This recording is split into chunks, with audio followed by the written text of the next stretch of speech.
The third, the Early Dynastic Period, 3000–2686 BCE, First and Second Dynasties. The foundations of pharaonic civilization, building the eternal state Thar-Sadir. Introduction, from unification to institutionalization. The Early Dynastic Period, spanning approximately 3 centuries from around 3000 to 2686 BCE, and encompassing the First and Second Dynasties, represents one of the most formative and fascinating eras in human history. This was the time when the achievement of Nama, the political unification of Egypt, was transformed from a personal conquest into an enduring institution. It was the period when the basic structures of pharaonic civilization were established. The administrative apparatus that would govern Egypt for millennia, the religious framework that would define Egyptian spirituality, the artistic conventions that would characterize Egyptian culture, and the monumental architectural traditions that would produce the pyramids and temples that still astonish us today. Yet the early dynastic period remains, in many ways, mysterious and poorly understood. Our sources are fragmentary. Archaeological remains from a limited number of sites, brief inscriptions that are difficult to interpret, and king lists compiled thousands of years later that may contain errors, omissions, or legendary material mixed with historical fact. We can see the outlines of major developments: the rise of Memphis, the elaboration of royal burial customs, the expansion of administrative systems, but many crucial details remain elusive or debated. What is clear is that during these 3 centuries, Egypt transformed from a newly unified state, held together by military force and personal loyalty to its king, into a sophisticated, institutionalized civilization with complex bureaucratic systems, elaborate religious ideologies, and monumental architecture.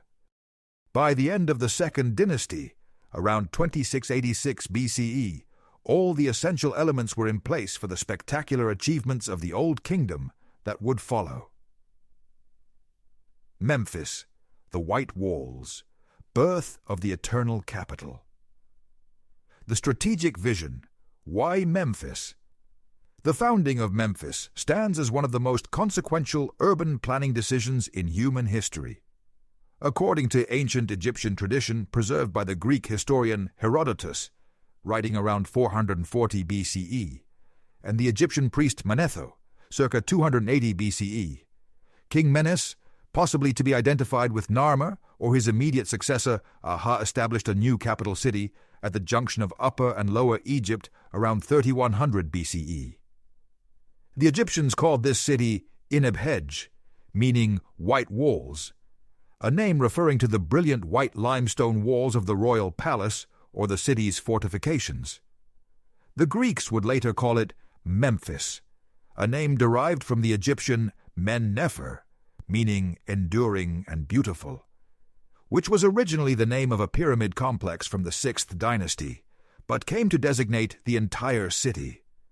The location chosen for Memphis was nothing short of brilliant from both strategic and symbolic perspectives. Situated at approximately 30 degrees latitude, at the precise point where the Nile Valley narrows and the delta begins to fan out, Memphis stood at the geographical and symbolic heart of the unified kingdom. From this position, geographic advantages.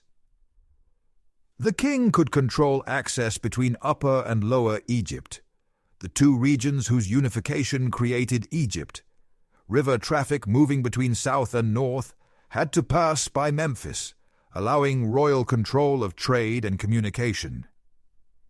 The city commanded the entrance to the delta's multiple branches, controlling movement into Lower Egypt's heartland, desert routes to both the eastern deserts, toward Sinai and the Red Sea, and western deserts, toward the oases and Libya, originated near Memphis. The position was defensible, with the river providing protection from the west and desert providing barriers to the east. Symbolic significance. Memphis embodied the concept of unified Egypt. It belonged neither to Upper nor Lower Egypt, but to both. The city represented royal power transcending regional identities. Its position at the balance of the two lands, a phrase Egyptians used to describe this location, symbolized the king's role in maintaining balance and harmony between the two regions. The white walls represented purity, legitimacy, and permanence, qualities the young unified state needed to project economic advantages. The location provided access to the agricultural wealth of both the delta and the valley. Proximity to the limestone quarries of Tura, across the river on the east bank, would prove crucial for monumental building projects. The convergence of trade routes made Memphis a natural economic center. The city could draw on labor and resources from all of Egypt.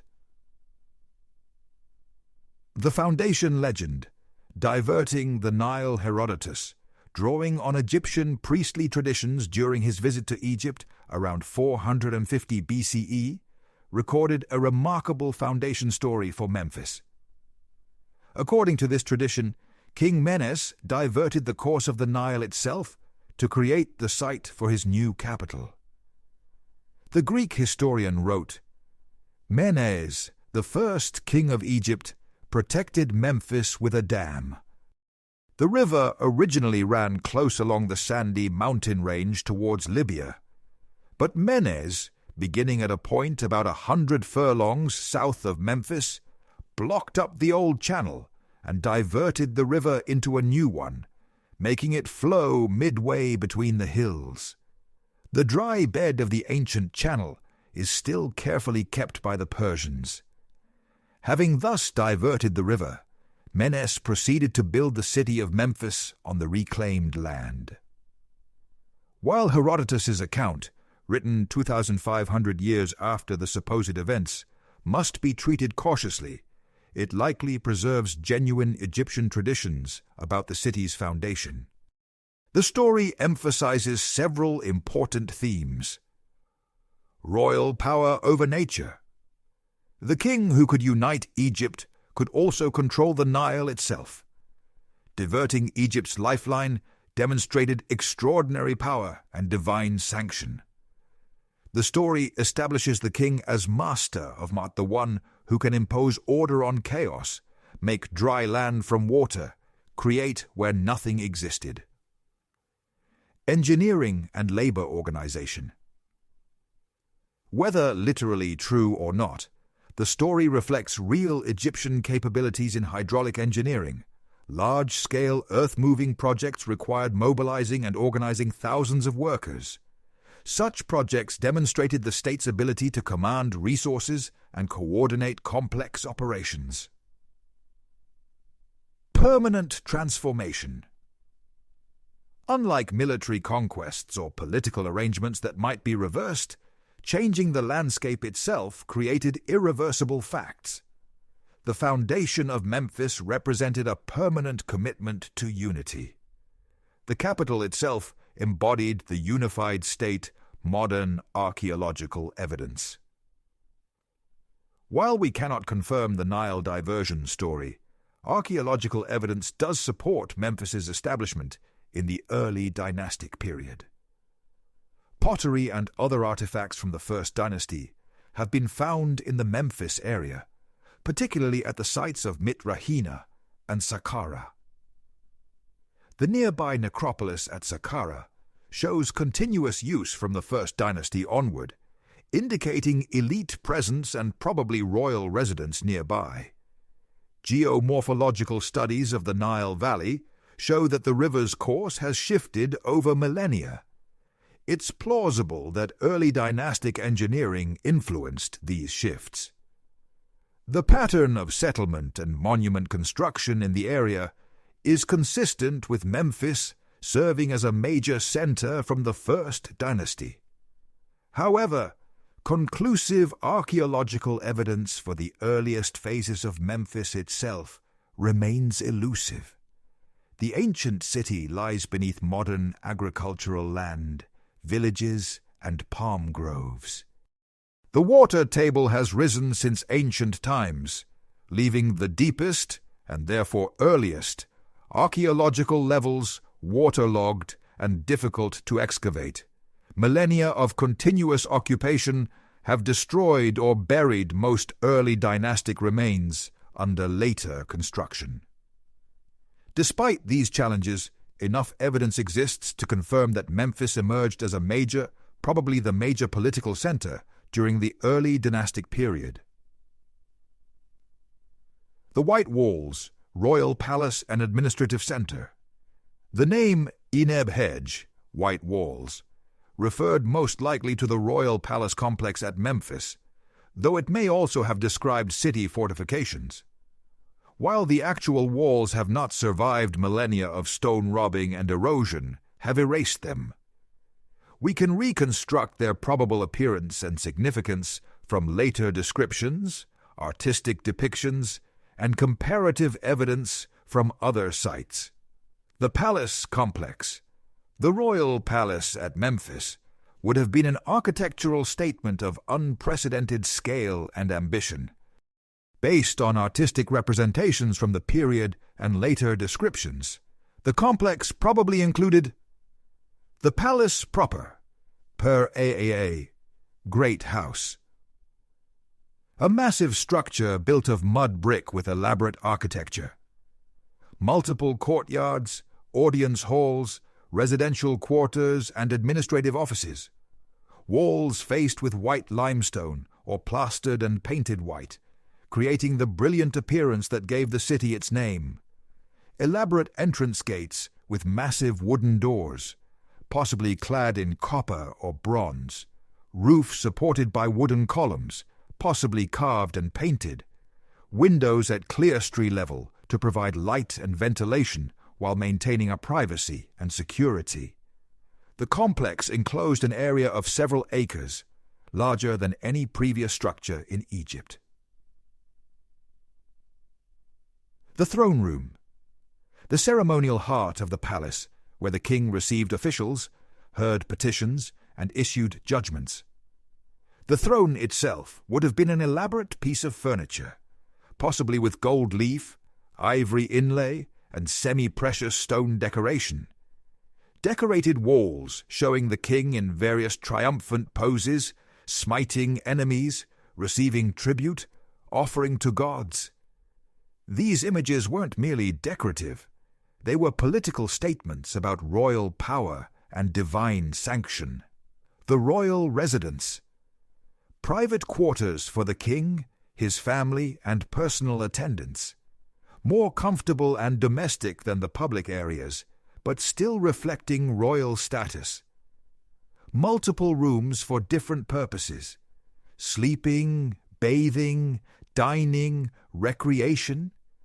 Carefully controlled access, with only the most trusted servants and officials permitted entry. Administrative offices. The palace complex housed the central government, separate buildings or wings for different governmental functions. Treasury offices, where scribes recorded tax revenues and managed royal wealth. Granary administration, managing the massive grain stores that represented Egypt's wealth and insurance against famine. Ine, legal offices, where cases were heard and judgments recorded.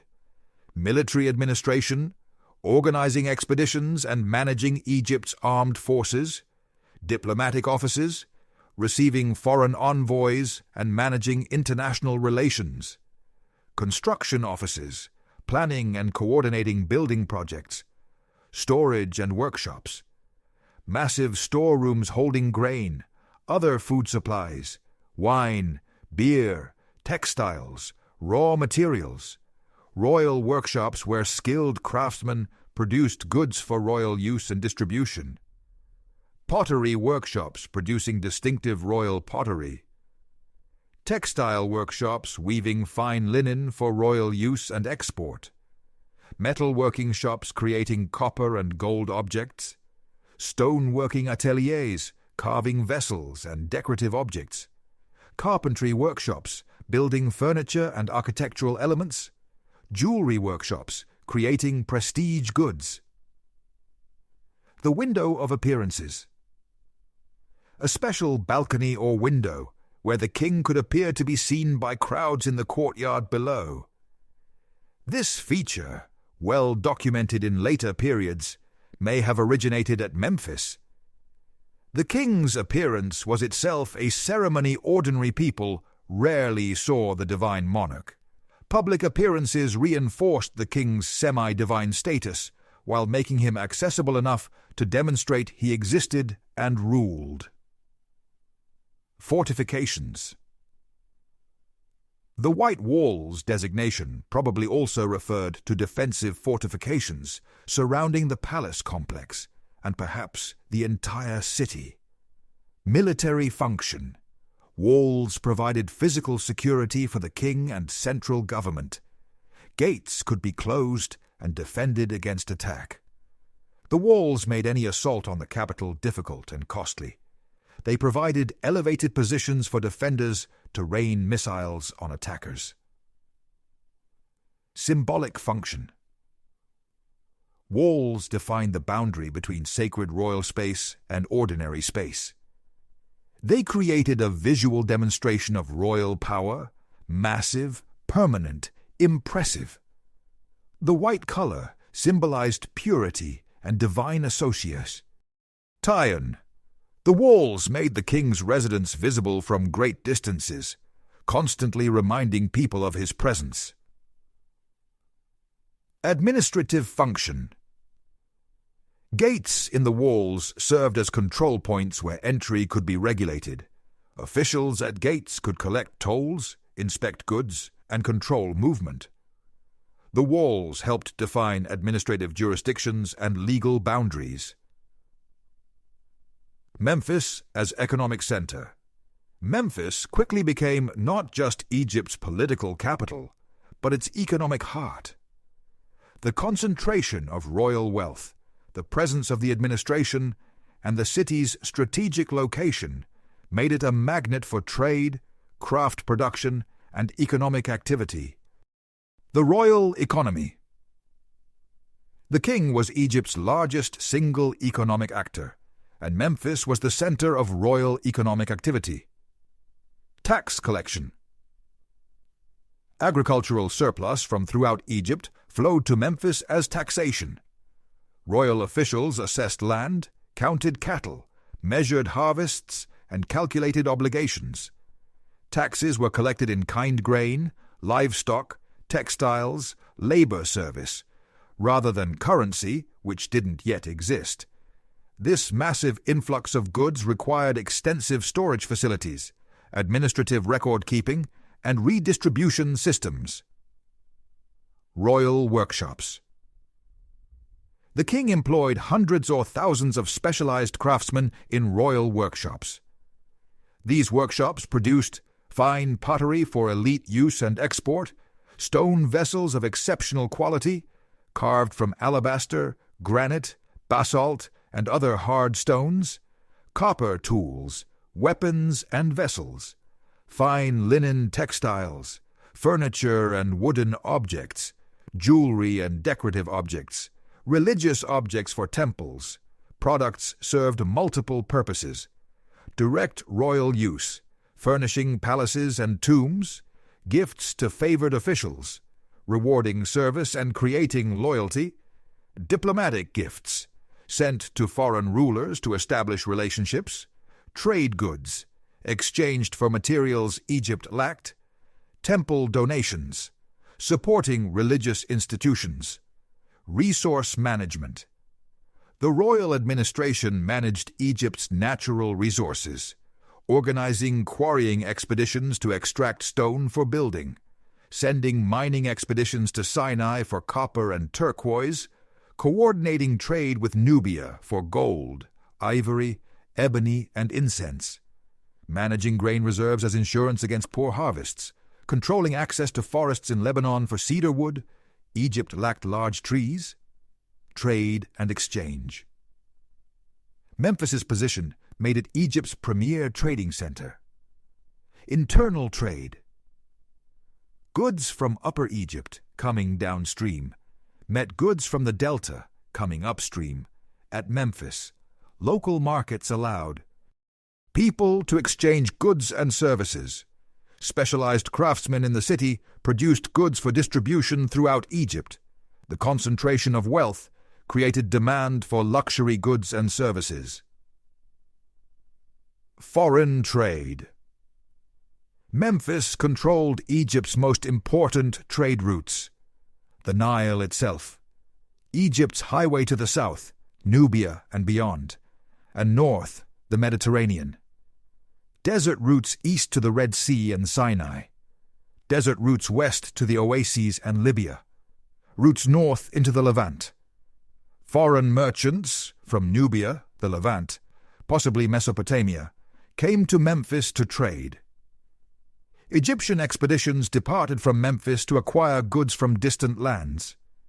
Trade brought Egypt, copper from Sinai and Cyprus, cedar wood from Lebanon, ivory and ebony from Africa, incense and myrrh from Punt, probably Somalia, Yemen, lapis lazuli from Afghanistan via intermediaries, obsidian from Anatolia, various exotic materials for elite consumption, labor, and population. As Egypt's capital and economic center, Memphis attracted people from throughout the kingdom. Royal employees. Thousands worked directly for the king. Administrators and scribes managing the state, craftsmen in royal workshops, laborers maintaining the palace and infrastructure, soldiers guarding the king and capital, servants attending the royal family. These employees received rations from royal stores, grain, beer, vegetables, occasionally meat. Employment by the king was prestigious and sought after. Independent craftsmen and merchants. Beyond royal employees, many worked independently. Craftsmen producing goods for private consumption, merchants facilitating trade, service providers, bakers, brewers, barbers, launderers, etc., farmers cultivating fields near the city to supply fresh food. These people created a complex urban economy beyond the royal sector. Temporary residents. Memphis also hosted temporary populations, conscript laborers fulfilling obligations to the state, officials from provinces visiting on government business, traders from distant regions, people seeking justice at royal courts, religious pilgrims visiting temples. This created a dynamic, cosmopolitan atmosphere unusual in the ancient world. Population estimates. How large was early dynastic Memphis? This is impossible to determine precisely, but we can make educated estimates. First dynasty Memphis was probably relatively small, perhaps 5,000, 15,000 permanent residents. By the end of the second dynasty, the population had likely grown to 20,000, 40,000. For comparison, contemporary cities in Mesopotamia ranged from 20,000 to 80,000 inhabitants. Memphis would continue growing, reaching perhaps 30,000, 100,000 during the Old Kingdom. This made Memphis one of the largest cities in the world during this period. Religious significance of Memphis. Memphis was not just a political and economic capital, but a religious center whose importance would endure throughout Egyptian history. Ptah, the creator, god of Memphis. The patron deity of Memphis was Ptah, depicted as a mummiform man holding a staff combining the was scepter, power, ankh, life, and Djed pillar, stability. Ptah's theology developed in close association with Memphis and represented one of ancient Egypt's most sophisticated philosophical systems. Ptah's creative power. According to Memphite theology, most completely preserved in a much later text called the Memphite Theology, or Shabaka Stone, dating to around 700 BCE, but probably copying texts from the Old Kingdom. Ptah created the universe through thought and speech. He conceived creation in his heart, mind, thought, and brought it into being through his tongue, speech, command. This represents an abstract intellectual approach to creation, contrasting with more physical creation myths from other centers. The theology emphasized the power of words and ideas, fitting for a civilization that valued writing and administration. Ptah created the other gods, who then carried out the physical work of organizing the universe. This sophisticated theology served important political purposes. It elevated Memphis's god to supreme status. It provided intellectual justification for royal power. The king, like Ptah, ruled through command and decree. It emphasized order, planning, and organization values, crucial for maintaining the unified state. It made Memphis cosmically significant. The city wasn't just politically important, but the very site of creation. Ptah as patron of craftsmen. Ptah was particularly associated with craftsmen, artists, and builders. This association made sense given Memphis's role as a center of craft production and monumental building. Craftsmen throughout Egypt regarded Ptah as their patron, and many craftsmen's titles included references to serving Ptah.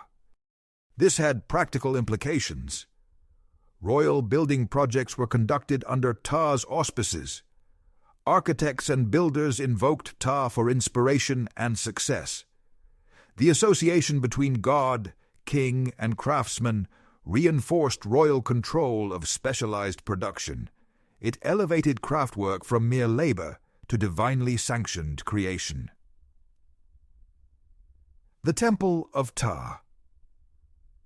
A major temple to Ptah must have existed at Memphis from early times, though archaeological evidence for the early dynastic temple is limited. Later building destroyed earlier phases. The temple would have served multiple functions. Religious functions. Daily rituals honoring Ptah, performed by priests. Festivals celebrating Ptah and associated deities. Oracles and divination seeking divine guidance. A focus for religious devotion from throughout Egypt. Economic functions. Temples owned land and received donations. Temple workshops produced goods. Temples employed many people: priests, musicians, craftsmen, laborers, administrators. Temples served as economic institutions, not just religious ones. Political functions. Royal patronage of temples demonstrated piety and legitimacy. Temple rituals reinforced the king's divine sanction. Priests were closely tied to royal administration. The temple served as a site for royal ceremonies and appearances. Other Memphite deities. Memphis hosted cults of other deities besides Ptah, Sekhmet. The lioness goddess, representing solar heat, plague, and healing. Associated as Ptah's consort, wife, embodied dangerous divine power that could destroy or protect. Her cult reflected the dangerous desert environment surrounding Memphis. Nephitem. God of perfume, beauty, and the lotus flower, regarded as son of Ptah and Sekhmet, represented youth, vitality, and renewal, associated with cosmetics and fragrance, important luxury goods. Sokar. Ancient funerary deity associated with the Memphite necropolis, eventually merged with Ptah and Osiris, represented the necropolis itself, the realm of the dead adjacent to the living city. Apis. The sacred bull, kept at Memphis as a living manifestation of Ptah. Only one bull at a time was designated as Apis, selected by specific markings. When an Apis bull died, it was mummified and buried with elaborate ceremonies. The cult represented divine power, manifest in the physical world. Bulls were associated with royal power, fertility, and strength throughout Egyptian history. Memphis in later Egyptian memory. Memphis would remain Egypt's primary administrative capital for most of pharaonic history, a span of nearly 3,000 years. Even when political power shifted to Thebes during the New Kingdom, 1550–1077 BCE, Memphis retained crucial importance. Its founding in the Early Dynastic Period created patterns that would persist. As administrative center, Memphis remained the seat of government through the Old and Middle Kingdoms. Even in later periods when other cities became co-capitals, Memphis retained central administrative functions. The phrase, "the government at Memphis," remained synonymous with Egyptian central authority. As religious center, the Ptah Temple at Memphis was always one of Egypt's most important sanctuaries. Coronation rituals for new kings included ceremonies at Memphis. Major religious festivals drew pilgrims from throughout Egypt. The Apis bull cult made Memphis a pilgrimage destination. As cultural symbol, Memphis represented the idea of unified Egypt. The city embodied the achievement of the early dynastic kings. In later periods of division or crisis, reuniting Egypt was often symbolized by restoration of Memphis. Even after Egypt's conquest by foreigners, Assyrians, Persians, Greeks, Romans, Memphis retained special status. As memory, Egyptian scribes of later periods looked back to early dynastic Memphis as a golden age. The city's foundation was remembered as the true beginning of Egyptian civilization. Later, kings claimed to restore or maintain traditions established at Memphis. The White Walls became almost mythical in Egyptian historical consciousness. When the Greek historian Herodotus visited Egypt around 450 BCE, approximately 2,600 years after Memphis's foundation, the city was still thriving and impressive. When Arab armies conquered Egypt in 641, CE, approximately 3,700 years after its foundation, Memphis was still inhabited, though declining. The city's ruins, particularly the nearby necropolis at Saqqara, remain impressive today. Over 5,000 years after the first dynasty kings established their capital there, the decision to found Memphis, whether made by Narmer, Aha, or someone else, ranks among the most consequential urban planning decisions in history. The city would outlast most ancient cities, remain continuously important for longer than perhaps any other urban center, and leave a cultural legacy that endures to the present day. The state apparatus, building the bureaucracy.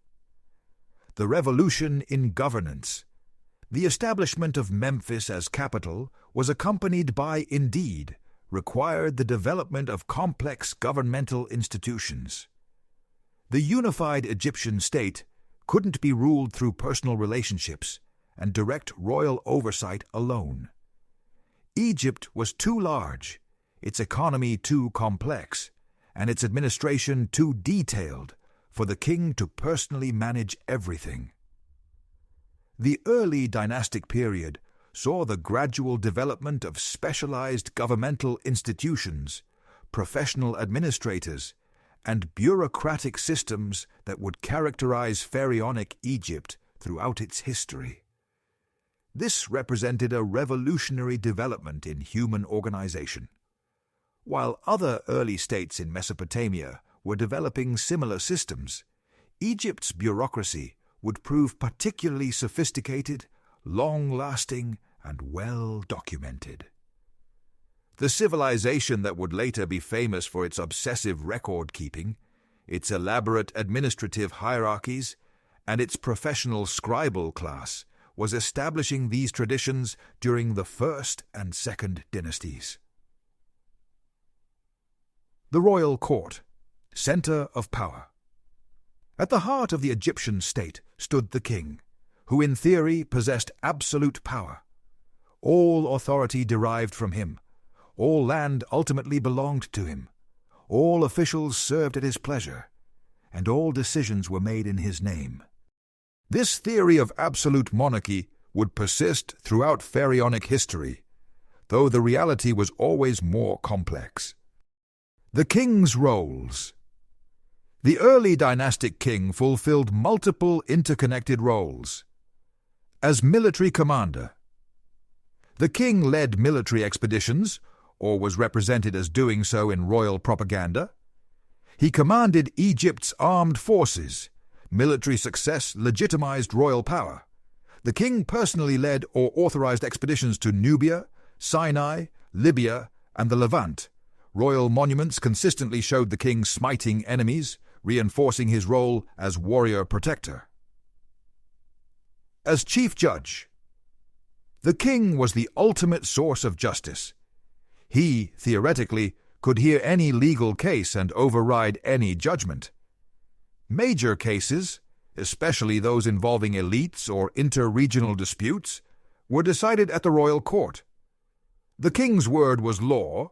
There was no legislative body to create laws separately from royal decree. Justice was understood as the king maintaining ma'at, truth, justice, cosmic order, against isfet, chaos, injustice. As chief priest, the king served as intermediary between gods and humans. He was the high priest of every cult, though in practice this role was delegated to professional priests. Major religious rituals theoretically required royal participation, or at least royal authorization. The king maintained temples, made offerings to gods, and conducted festivals. His piety ensured divine favor for Egypt. As economic manager, the king theoretically owned all of Egypt. All resources ultimately belonged to him. He granted use of land and resources to temples, officials, and others. Major economic decisions, large building projects, trade expeditions, resource allocation required royal approval. The king redistributed wealth, rewarding loyal servants and supporting institutions. As living God, the king wasn't just a political ruler, but a divine being. He was identified as Horus incarnate. His continued existence and proper performance of rituals maintained cosmic order. This divine status elevated kingship above mere politics into the realm of theology.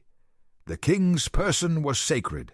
Approaching him required special permission and rituals. The emergence of the vizier.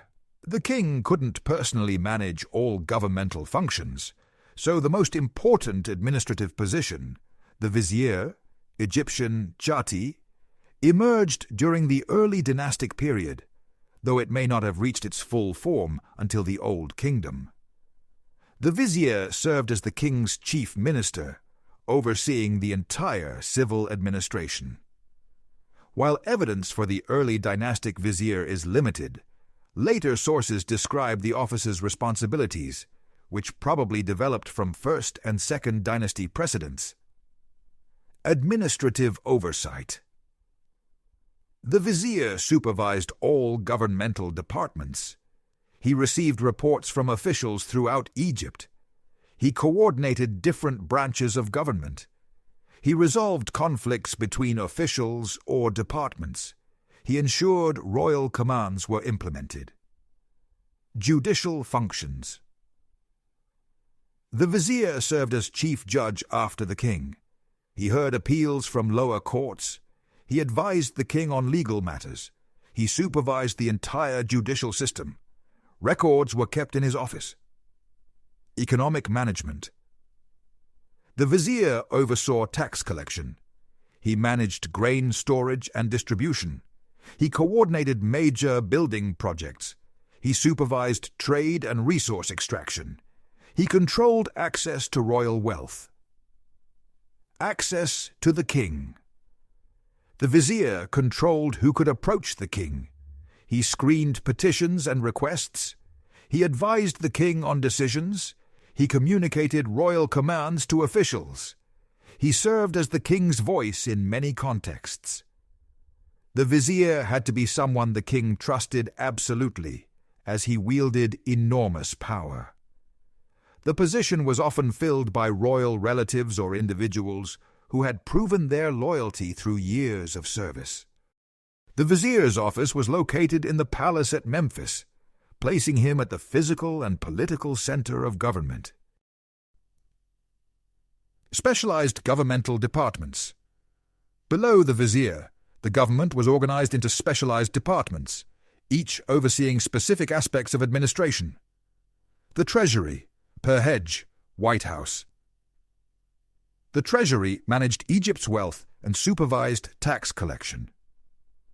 Personnel. The overseer of the Treasury, a high-ranking official, possibly second only to the vizier. Numerous scribes who recorded all financial transactions, inspectors who assessed taxable wealth throughout Egypt, guards who protected stored wealth, craftsmen who worked precious materials. Functions. Recording all income, taxes, tribute, trade revenues, temple revenues going to the state. Managing expenditures, salaries, building projects, military expeditions, religious offerings. Storing precious materials, gold, silver, copper, semi-precious stones. Supervising craft production of luxury goods, accounting for all royal property. Record keeping. Every transaction was recorded in duplicate or triplicate. Daily, monthly, and annual accounts were compiled. Records were stored in treasury archives. Discrepancies were investigated. Officials who couldn't account for resources faced severe punishment. The granaries, Shena. Given Egypt's agricultural economy, grain storage and management was absolutely crucial. The grain cycle. After harvest, grain was collected as tax. Farmers delivered a portion of their harvest to local collection points. Grain was measured by official measurers using standard vessels. Scribes recorded the amount delivered and the source. Grain was transported to storage facilities. Local granaries sent surplus to regional centers. The largest granaries were at Memphis and other major cities. Distribution. Grain served multiple purposes. Seed grain for next planting season. Rations for royal employees and laborers. Insurance against poor harvests. Beer production. Beer was a staple beverage. Animal feed. Trade commodity. Complex accounting tracked grain from collection through final use. Strategic importance. Control of grain meant control of food supply. The government that controlled granaries controlled Egypt. Grain storage was defense against famine. Full granaries demonstrated governmental competence. Empty granaries meant crisis and potential revolt. Personnel. Overseer of granaries, senior official. Scribes at every level recording transactions. Measurers who quantified grain. Guards protecting stored grain from theft and rodents. Laborers moving grain. Specialized builders maintaining granary structures.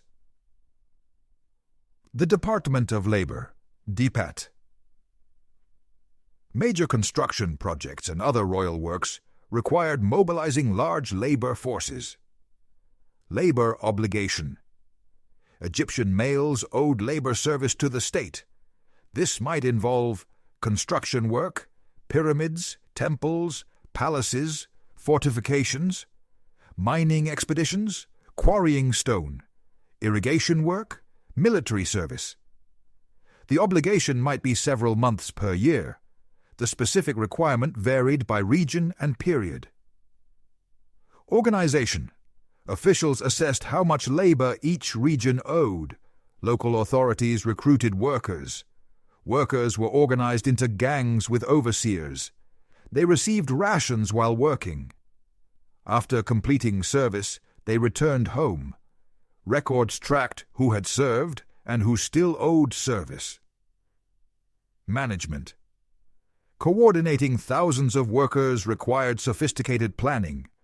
Projects needed housing and feeding workers, tool provision and maintenance, medical care for injured workers, security to prevent desertion, payment in rations during service, transportation to and from work sites.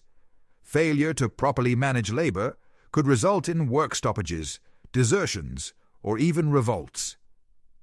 Importance. Control of labor made monumental architecture possible. The pyramids, Egypt's most famous monuments, depended on this system. Labor mobilization demon. Strated state power. Well-managed labor projects legitimized the government. The system persisted throughout pharaonic history. The military administration. While early dynastic Egypt didn't maintain a large permanent army, military organization was still important. Organization. Military forces were mobilized as needed. Regional governors provided contingents of troops.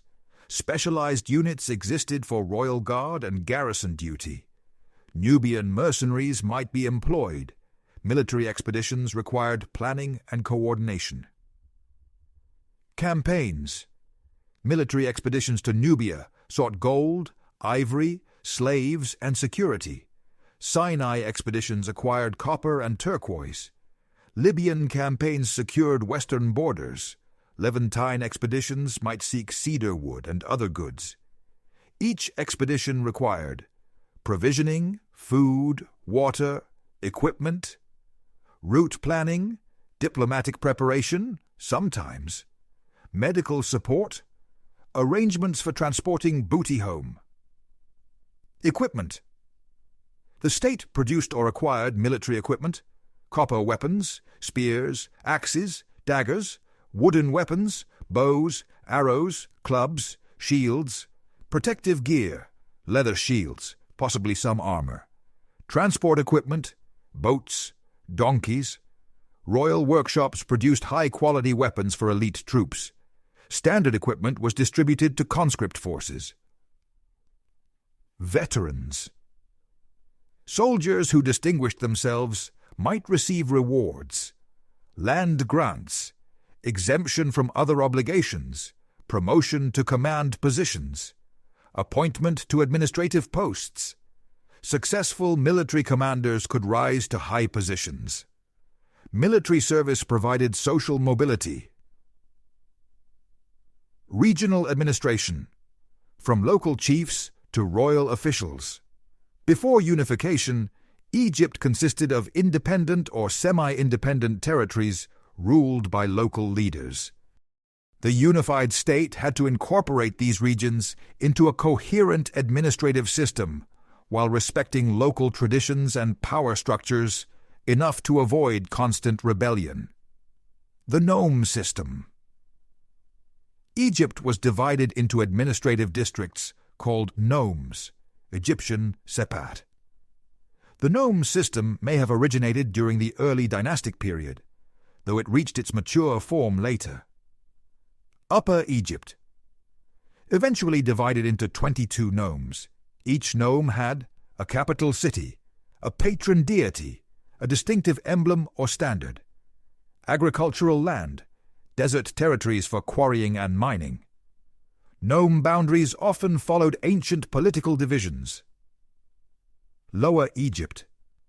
Eventually divided into 20 nomes. Delta nomes were more complex due to geography, multiple river channels, extensive marshlands, more dispersed settlement, greater cultural diversity. Delta nomes had stronger connections to Mediterranean trade. Nome governors, nomarchs. Each nome was governed by a nomarch, Egyptian, Heritep AA, Great Overlord, a royal appointee, theoretically serving at the king's pleasure. Appointment. Early nomarchs were probably local leaders who submitted to royal authority. The king confirmed them in office, giving them royal authority. Over time, the position became increasingly controlled by the central government. Later, nomarchs might be career administrators appointed from Memphis. Tension always existed between central control and local autonomy. Responsibilities. Collecting taxes from the nome for